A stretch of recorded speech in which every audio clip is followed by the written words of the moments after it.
The story begins with Lois Lane offering herself as a hostage and the captors escape into the air, confident that Superman won't intercept them as he is busy elsewhere. They fail to account for the unpredictable Supergirl who confronts and stops them before Superman arrives to save the day. After apprehending the criminals and saving Lois, Superman chases Supergirl, who gets furious after being given the cold shoulder for trying to stop the criminals. Superman points out that they need only stop them and not kill them in cold blood despite their actions. She explains how she struggles to adjust to her new life. Having recently arrived on Earth and having just awakened to her powers, unlike Superman who grew up on Earth and got used to his powers. Growing up on Krypton without powers, she can't help herself save people as she doesn't want to feel helpless yet again like when Krypton was destroyed. Back at the Daily Planet, Clark Kent aka Superman criticizes Lois for constantly putting herself in danger, fearing that their co-workers would find out about their relationship. Clark immediately flew out when Steve Lombard entered the room. Steve then starts to flirt with Lois, who seems he can't quite understand her relationship with Clark. Lois confronts Clark to make their relationship public, but he fears that they will use her to get him once people discover his identity. Their argument is interrupted when they receive reports of an incoming meteor, so Clark rushes out as Superman to handle the situation. Superman intercepts the incoming meteor, but later realizes that it is a robot. He promptly defeats it when he discovers it about to activate its beacon and brings it back to the Fortress of Solitude to study. Kara, aka Supergirl, confides in Martha Kent, Clark's mother, about her struggles when she sees Superman fighting a robot on television. When she couldn't find Clark at the Daily Planet, she quickly went to the fortress and recognized the robot as a drone controlled by Brainiac. Supergirl reveals her terrifying encounter with the monster and tells him of when these drones came to Krypton. They quickly overwhelmed Krypton that not even the army could stop them. They initially killed people randomly, but when they learned about them, they quickly figured out who to keep or kill. Brainiac then seized and miniaturized Krypton's capital, Kandor, before the planet's destruction. Fearing his return, her parents and a few scientists tracked down Brainiac to save their people before they mysteriously lost contact with Krypton. Worried that more drones would show up, Superman flies through the galaxy on a Kryptonian spacecraft to track down Brainiac and defeat him. Through Zor-El's report, Superman discovers that Brainiac was originally a Kaluan scientist who subjected himself to extensive cybernetic and genetic enhancements. It was later revealed that his goal is to explore the vast galaxy to upload knowledge into his own neural core from the worlds he encounters and then destroy those very worlds. He later finds more of his drones attacking a planet, so Superman comes to the rescue. While Superman is snuffing out the army, Brainiac's ship is about to capture the planet's capital like he did with Kandor. Superman quickly attacks the ship, but he gets knocked out when it fires a missile to have the planet consumed by the exploding sun. Superman's unconscious body is then brought on board a Brainiac's ship. Superman later wakes up in the examination room along with other species for observation. He fights his way through the vessel before discovering a room full of bottled cities, with Brainiac in stasis hooked up to the ship at the center of the room. Superman attacks the defenseless Brainiac but fails to defeat him. Although Superman caught him off guard, Brainiac was able to overpower him. He claims that his indomitable strength comes from the knowledge and the strength of the 10,000 worlds that he has collected through the years.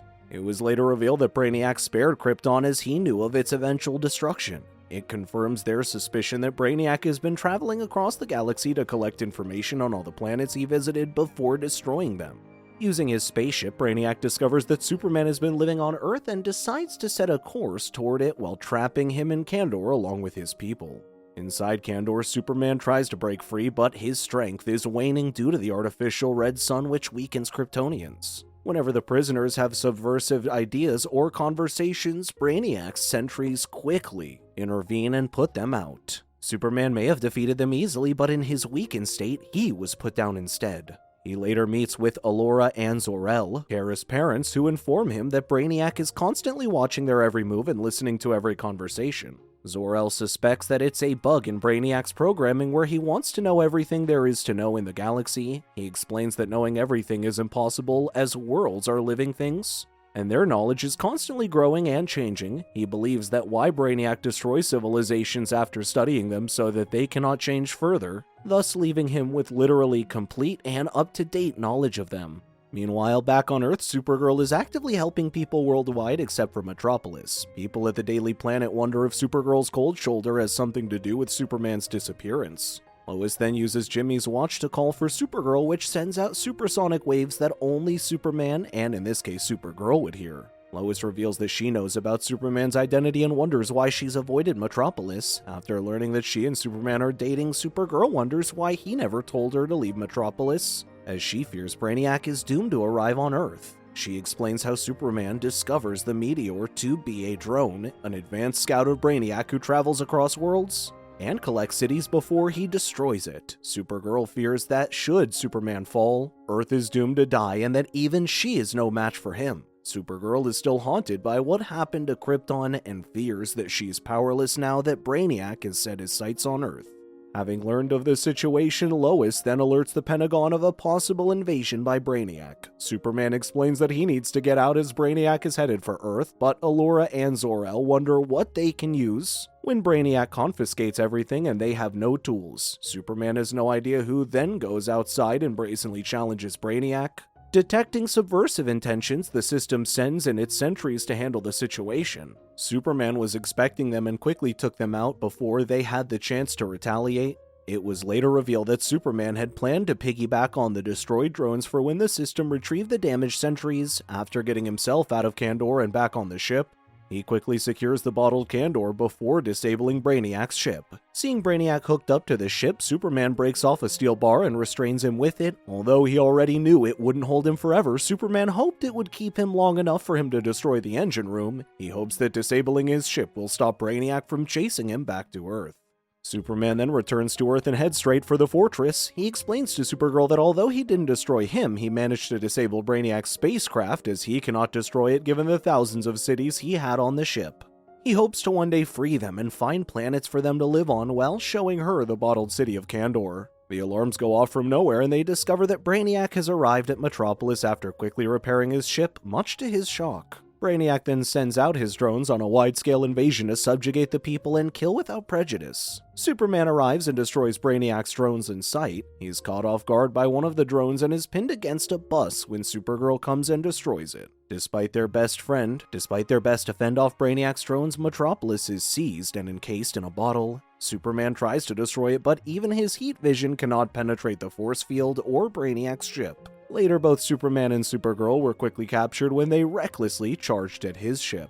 Superman is later hooked up to the ship, where Brainiac tortures him by overloading his mind with all the data from the worlds he has captured while Supergirl is being secured by his drones. Brainiac reveals that Earth offers nothing to him and intends to destroy it because it is redundant to the data he already has, but not before he recovers Kandor, which Superman took earlier. Brainiac deems Earth to be a worthless savage world where its scientific achievements are paltry and its weapons unimpressive. He claims he's dumbfounded about how two Kryptonians chose Earth as their home. Superman declares that it's where he gets his strength and then breaks free from his restraints. He then grabs Brainiac and throws him down the airlock. Superman then takes the bottled Metropolis and frees Supergirl, who's later surrounded by Brainiac's drones. Supergirl destroys the drones while Superman handles Brainiac himself. Although Superman has him pinned down, Brainiac still manages to fire a solar aggressor missile at the sun, claiming that he has given up on recovering Kandor given that he already has Kryptonians' knowledge and Superman would make a fine specimen. Superman asks Supergirl to go after the missile and prevent the sun from exploding, which would destroy Earth and Kandor with it. Brainiac turns the tables on him and defeats Superman, who then restrains him with the ship's nanotubes to send out an electric current at its target. Brainiac claims that even if Supergirl manages to stop the missile, he will just fire another one. Superman taunts Brainiac, claiming that he has him figured out. When Brainiac gets curious about what he means, Superman used his super breath to break free and knock him out of the ship to crash into a swamp. Superman claims that Brainiac doesn't know the worlds he captured outside from the safe bottled versions he had of them. Although he may have the data and the scientific knowledge about them, Superman insists that he does not have a real sense of life from them. Having said that, Brainiac is suddenly forced to experience the chaos of life outside the safe, artificial environments he created. Brainiac breaks down from the incessant noise that eventually, the combined strain takes a toll on him and he combusts, leaving only a cube of its former glory. Meanwhile, Supergirl catches up to the missile and redirects it to explode away from the sun. She then returns to Earth, where she finds Superman has defeated Brainiac. Together they return to his ship to recover Metropolis and restore it to how it was. They also take Kandor to a nearby planet to restore it to its normal size. At the same time, Kara is finally reunited with her parents and establishes a Kryptonian colony as they rebuild. Superman returns to Earth and seeks out Lois at the Daily Planet. He quickly rushes to her and kisses her in front of everyone, making their love life public. Clark explains that he initially thought he wanted a world where he could always keep her safe, but realizes that he just needed to exert more effort into protecting his world with her. When Lois asks him what he wants, Clark unexpectedly goes down on one knee and proposes, which she gladly accepts. In the post-credit scene, Brainiac's remains in the Fortress of Solitude glowed, indicating that he still has some degree of power left, suggesting it is not the last time we will see him. The end. Thank you so much for watching. Check out these other videos and make sure to subscribe and tap that bell to be notified about our latest videos. We'll see you next time.